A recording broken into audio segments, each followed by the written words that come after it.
Arsenal humiliated by Postecoglou's one-word insult before Chesco's Man United shock.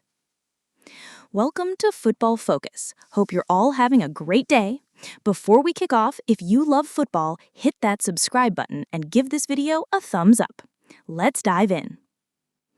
Ange Postecoglou embarrassed Arsenal with just one word before Benjamin Šeško joined Man United, and that moment, as brief and almost throwaway as it seemed, has already passed into the folklore of the English game because it distilled in a heartbeat the rivalry, the tension, and the drama that swirls around the top of the Premier League.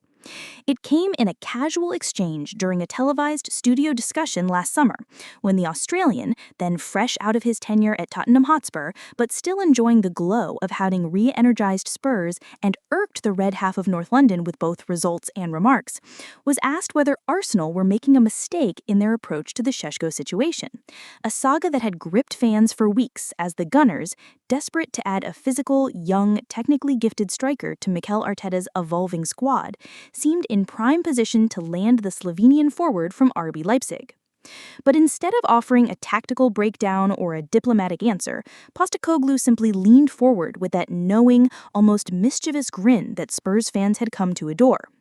said no comment in his distinctive, clipped tone, and then leaned back as the studio erupted into laughter and bemused glances, with Roy Keane smirking as if to say that was all that needed to be said, while Ian Wright, fiercely loyal to Arsenal, yet honest enough to laugh at himself in his club, could only shake his head with a wry smile. Because in that single utterance, Postecoglou had managed to imply both that Arsenal's chase was doomed and that he, a former Tottenham boss, was enjoying every second of their struggle. And in hindsight, the timing of that comment would turn it from a sly dig into an almost prophetic soundbite as the transfer window played out, and Chesco, after much speculation, not only stayed put at Leipzig for another season, but then, when the big move finally came, opted not for Arsenal, but for Manchester United in a deal worth an initial £73.7 million, rising to a potential £85 million with performance-related add-ons, a coup that instantly made headlines across Europe and left Arsenal fans bitterly recalling that no comment as if it had been some sort of curse, because Chesco's decision was the culmination of a year-long recruitment battle in which Arsenal's early groundwork was undermined by shifting priorities, the pursuit of other targets like Victor Gyökeres, and an inability to match the combination of project clarity, financial package, and role promise that United, under the management of Ruben Amorim, laid before the striker. And to understand just how much sting there was in Postecoglou's jab, you have to appreciate the context. This is a coach who came into Spurs and immediately demanded his players play fearless, front-foot football, who refused to tailor his system to fit the opponent and instead made the opponent adapt to him. A man who from day one refused to indulge Arsenal's media aura, famously dismissing questions about catching up with Arsenal by saying his only focus was building Tottenham into something fans could be proud of. And so when he saw Arsenal once again in pole position for a major signing, only to watch it unravel, his no comment was laced with the history of North London one-upmanship. And Chesco himself, still only 22 but already a full international with a reputation for speed, aerial dominance, and an instinctive eye for goal, became the perfect vessel for this rivalry-tinged narrative, because he had been courted by multiple Premier League sides, including Newcastle United, who saw him as the successor to Callum Wilson, but Arsenal's interest had felt the most concrete until late in the window when insiders reported that the players' camp were leaning towards a United move.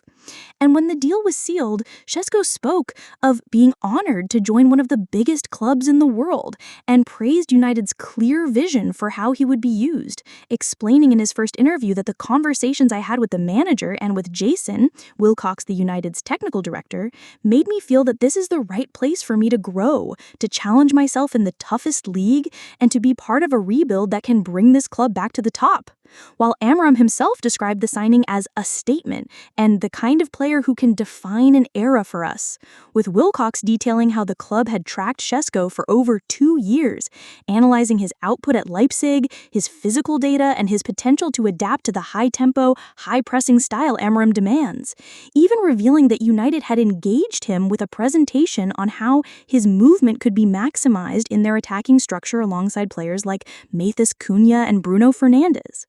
And it is worth noting that while Arsenal did make contact again during the final stages of negotiations, United's willingness to pay a larger guaranteed sum up front, coupled with the promise of being their primary number 9 from day one, was decisive. And so as Chesco walked out at Old Trafford wearing the number 30 shirt, once carried by another tall, mobile forward in the form of Erling Haaland during his youth days, it felt like a symbolic moment, not just for United, but for the summer window itself. Because here was a player many expected to be part of Arsenal's front line for years, instead linking his future to their historic rivals. And Postecoglou, asked about it again after the fact, doubled down on the mischief by saying, "I didn't need to say anything then, and I don't need to say anything now," which only deepened the sense that his original one-word quip had been perfectly judged. And Arsenal supporters, though buoyed by other signings and still confident in Arteta's long-term vision, could not help but imagine what might have been had the club moved faster or shown more conviction. Because in football, timing is everything, and sometimes, as Postecoglou proved, saying less can say more than any detailed analysis. And so this saga will be remembered not just for the transfer that changed United's forward line, but for the way one man, with a single word, turned a complex, months-long negotiation into a simple punchline that fans will be quoting for years. An encapsulation of how off-the-pitch theater can rival the drama on the grass.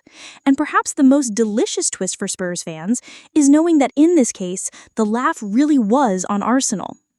Thanks for watching. Subscribe to Football Focus News for more breaking updates, inside stories, and club-exclusive reports.